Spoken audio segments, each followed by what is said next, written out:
Complete turnover na townhouse na located sa prime location at the same time along the highway through Pag-ibig Financing and perfect for your starting family. Welcome to Newville Townhomes na located sa Tansa, Cavite.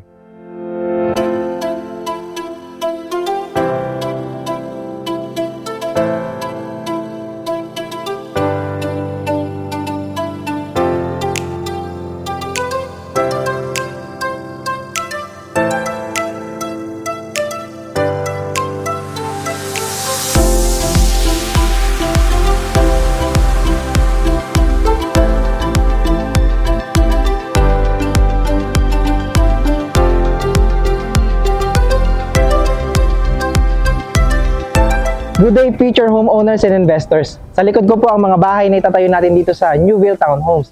Pero bago po natin ito tignan, first, please subscribe to our YouTube channel para maging updated po kayo sa aming mga postings and i-click nyo na rin po yung notification bell para isa po kayo sa mga unang makakita nito. Kami rin po ay nasa Facebook, so please make sure to click and follow para maging updated po kayo sa aming mga bagong ipopost. Ako po si Carlo Felices together with my team sa likod po ng camera and welcome po kayo to another Your Homes House Tour. Andito po tayo ngayon sa Sanha Mayor, Tansa, Cavite, kung nasaan po idatayo po ang ating project dito kay Newville. And at the same time, one of the good things na kinaganda po ng project po na ito is yung kanyang location. Ito po ay 5 minutes lamang po to SM Tansa and along the highway na rin po ang project kaya sobrang lapit niya po sa mga establishments katulad po ng palengke, hospital, mga schools at iba pa. At the same time, less than an hour lang po ito papunta po ng Manila, accessible via Cavitex. Second good thing po nito, flexible po ang ating payment. Meron po tayong Pag-ibig, may bank, at may in-house financing. Pag-uusapan din po natin yan mamaya pag dinisclose po namin sa inyo ang ating computation. And at the same time, ang kanilang tagline na, sulit pag complete. So ano pang hinihintay natin? Tignan po natin ang unit. Ang pangalan po ng ating model unit dito ay si Astrid. At the same time po, complete po ang ating mga turnover dito. Meron po itong lot area na 52 square meter at floor area na 60.40 square meter. Ang total area po natin ito, kasama po yung ating parking space ay 90 square meter. Meron po ito yung 3 bedrooms, 2 toilet and bath, 1 balcony, carport provision, pocket garden, and at the same time, meron po tayong laundry and utility area. Ano pang hinihintay natin? Tignan po natin ang unit. So dito po, tignan po muna natin ang kanilang actual turnover unit. Mapapansin po natin, ito po ang kanilang space for parking area and ito po ay cemented na. Nabanggit ko po kanina yung pocket garden, ito po yun. Naka-ready na po yan. Wala lang po itong landscape na nandito. So, technically po, dito po, kung mapapansin po natin, extended na po yung ating bahay, kaya may initial na pong bubong ang inyong parking area. Dito rin po, mapapansin nyo po, kasama na po itong grills sa turnover po natin. So, may initial na po kayong protection para sa inyong bahay. So, the same time, bakal na rin po ang ating pintuan. Tara, pasokin po natin ang bahay. So ayan, pagkapasok po natin, bubungad sa atin ang space nila para sa kanilang living area. Tayo po ay fully painted na ang mga walls. At the same time, ito na rin po yung kanilang turnover ng bintana, naka-sliding window na rin po ito. And at the same time, nakatalis na po ang buong bahay. So ayan, ito po yung space natin para sa ating living area. Kung saan po pwede nyo pong ilagay dito yung inyong sofa, and at the same time, kung gusto niyo po dito po sa part po na ito, pwede niyo po itong palagyan ng plywood or hardiplex para po kayo dito na lang po kayo maglagay ng TV. So, at the same time, pwede din po kayo maglagay dito po ng cabinet para mas magamit niyo po yung space sa ilalim po ng inyong gamit.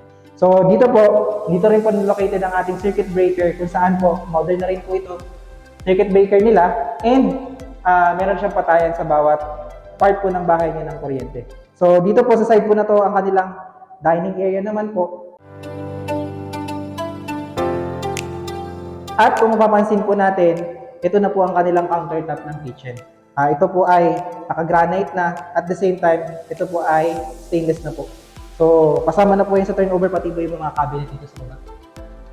Ngayon po talaga pag complete po ang ating turnover. So, may paglalagyan na rin po kayo ng mga gamit natin sa kusina. So, dito po sa side po na to, nandito po ang kanilang toilet and bath. So, dito po sa toilet and bath po natin, complete din po ito. May shower na po ito, may toilet, and may lavatory. Medyo maganda nga po ng pagkakadesign nila ng lavatory. And then, fully painted na po ito, and meron po itong ventilation. Ayan siya. So, dito po, sa kabilang side naman po, nandito naman po ang ating service area or yung laundry area po natin. Tingnan po natin. Ayan po siya. Meron na po siyang drainage dito para po kung kayo po ay maglalagay ng laundry area at the same time may saksakan na po tayo dito ng ating washing machine or yung mga appliances na gusto nating ilagay dito. So technically po, this is your space. Pwede nyo po itong i-maximize or pwede nyo pong ilabas yung inyong kitchen countertop para mas magamit nyo po yung space nyo sa loob. Ito po yung inyong space sa inyong service area. Napakalaki pa po, no? Daming po pong pwedeng gawin. Mamaya papakita ko po sa inyo yung mga idea na pwede nyo gawin dito po sa area po ng bahay nyo nito sa ating model unit. Anyway, akitin po natin ang second floor. So ang ating hagdan po naman dito ay purely na nakabakal. So ayan po, tara. So ayan, pag-akit po natin, makikita nyo po yung turnover ng kanilang sahig, nakabinil na po ito. And at the same time, meron po tayong 3 bedrooms po dito. So ito po ang ating unang tignan, yung kanilang first bedroom. And dito po sa first bedroom po nila, mapapansin nyo po na dito po yung kanilang bintana, kaya may papasukan pa rin po ng hangin. Ito po ay makapansin nyo na makikita nyo po yung inyong service area dito. So ayan po, fully painted na rin po siya at malamig lang po sa mata ng pagkakakulay ng bahay. No? Dito po tayo sa second bedroom. So, dito po sa second bedroom, ganoon din po. Dito po yung ating window, and nandiyan na rin po yung mga socket, kompleto na rin po yan. And at the same time po, hindi ko po na paliwanag kanina, no? May naka-ready na pong lagayan po ng aircon ito. So, sa bedroom 1 and sa bedroom 2 at sa bedroom 3. So, hindi na po kailangan kayong magtibag para po kayo po ay magkakabit ng aircon. So tara, tignan po natin ang kanilang master's bedroom. Ito po ang space nila para sa master's bedroom. So mapapansin po natin dito sa master's bedroom po nila, meron po silang toilet and bath. Ayan, complete na rin po yung pagkaka-turnover ng ating toilet at ganyan na rin po na mismo yung pagkaka-turnover. May shower, may toilet, at the same time may lavatory. So connected po sa ating master's bedroom yung ating balcony. Dito po sa balcony, mapapansin nyo po, nakatiles na rin po ito. And dito po, mayroon po tayong railing na bakal. Napakaganda pong lugar po ito para mag-relax o kaya mag-chill. And at the same time, para po tayo ay makapag-isip-isip. At tignan nyo po, sariwa po yung hangin. Kaya napakaganda po ng space na ito ng bahay po ninyo.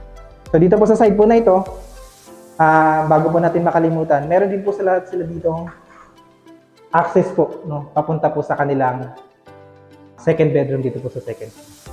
So ayan, ito po ang ating actual turnover unit. And kung ano po yung nakita nyo, yun na po yung pagka-turnover sa kanya, kaya napakasulit. Tara, tignan po natin yung kanilang end unit. So ngayon, meron din po tayong mga end unit dito and meron po itong lot area na 78 square meter. Ganon din naman po yung pagkaka-turnover po ng bahay, no? Ito po ay nasa 52 square meter yung ating floor area. Pero po kasi pag end unit po, kasyang-kasya po dito ang dalawang sasakyan. Mapapansin nyo po dito po yung isa at dito po yung isa. So technically po, pag end unit kasi may additional kayong space dito sa gilid po ng inyong bahay. So ayan po.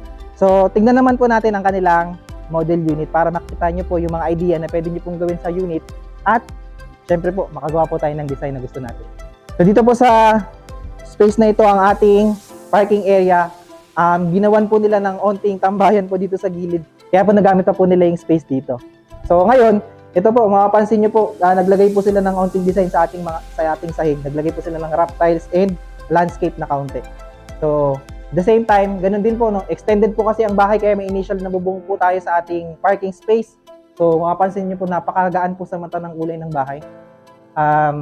And then, katulad po kanina, ito po, kasama na po yung mga grills natin sa turnover. So, ngayon, pasukin po natin ang kanilang model unit at kumuha po tayo ng idea. So ayan, pagkapasok po natin, ito po yung ginawa nilang design sa kanilang living area. So naglagay po sila ng sofa po dito, and at the same time naglagay po sila ng cortina. Actually, dahil kompleto na po yung turnover po natin, kahit minimal na lang pong ipagawa nyo, ang ganda na po talaga ng lugar.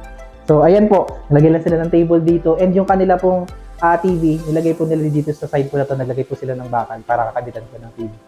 And dito po naman sa side na to, ito po yung ginawa nilang dining area. And ayan po, nilagyan nila ng lighting na maganda. Kaya nagmukha po siyang classy, no? At the same time, ito po, naglagay sila ng kanilang rep dito. Ito po yung countertop nila, medyo pinaganda po nila at nilagyan nila ng file dito. So, At the same time, naglagay din po sila ng mga cabinet dyan. Kaya mas na-maximize po nila yung space. Makapansin nyo po dito sa side ko, naglagay pa sila ng bintana. Kaya nagmukha pong mas spacious yung lugar. So, dito po sa kanilang CR, ganun pa rin naman po. Pinalitan lang nila yung kanilang toilet and naglagay lang po sila ng mga accessories. Yan po, pwede nyo gayahin. Dito po sa kanilang service area or yung kanyang laundry area, meron po silang ginawa dito eh. Pakita ko po sa inyo. So, dito po, yung kanilang pinto, ginawa nila ng glass para makikita rin po sa labas. And at the same time, yan po, naglagay lang sila ng mga upuan at tambayan at ginawan lang po nila ng mga lighting para maganda po ito sa gabi. So ito po, ginawa nilang, naglagay po sila ng tiles at naging maganda na po yung space po na ito. Tara, tingnan po natin ang second floor.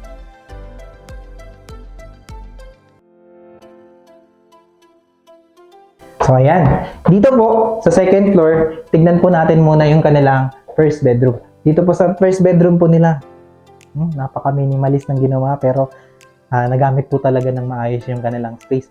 Naglagay po sila dito ng study table, nandito po yung kanilang kama. And at the same time, meron po ditong cabinet para sa damit. So, ayan po yung sa kanilang first bedroom.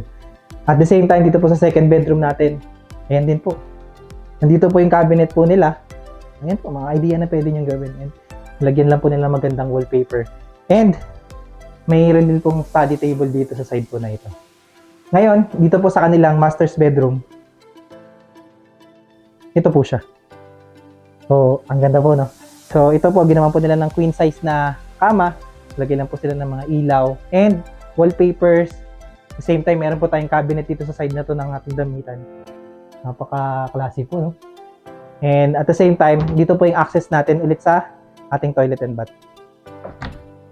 Ayan. Meron din po itong access dun sa kabilang side.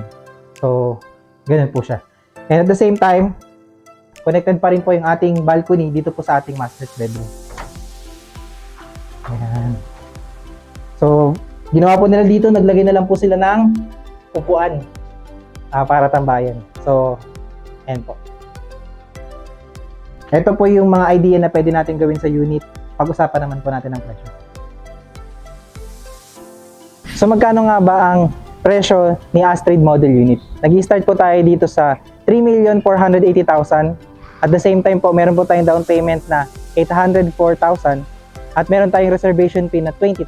At the same time po, after po na ibawas yung ating reservation, meron po tayong net down payment na 784,000 at meron po tayong monthly DP for 24 months na 32,666.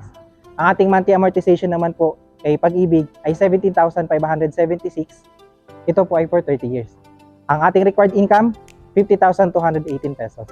So, in case po na hindi po kayo pasok sa salary requirement, pwede po dito ang co-borrower na first degree. So again, kung meron po kayong mga question, inquiries at gusto nyo pong mag-schedule ng tripping, you can contact us sa number po na makikita nyo sa screen at the same time sa mga social media accounts po namin. Kung hindi pa po kayo nakasubscribe sa aming YouTube channel, please like, share, and subscribe na rin po para kayo po ay maging updated sa mga project po na aming ipopost at i-upload na kagaya po nito.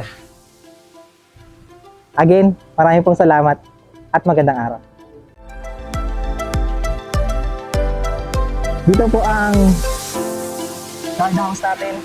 And at the same time, natatanaw nyo po yun. Ayan na po yung pinaka-highway natin. Ito na po yung pinaka-entrance ng project.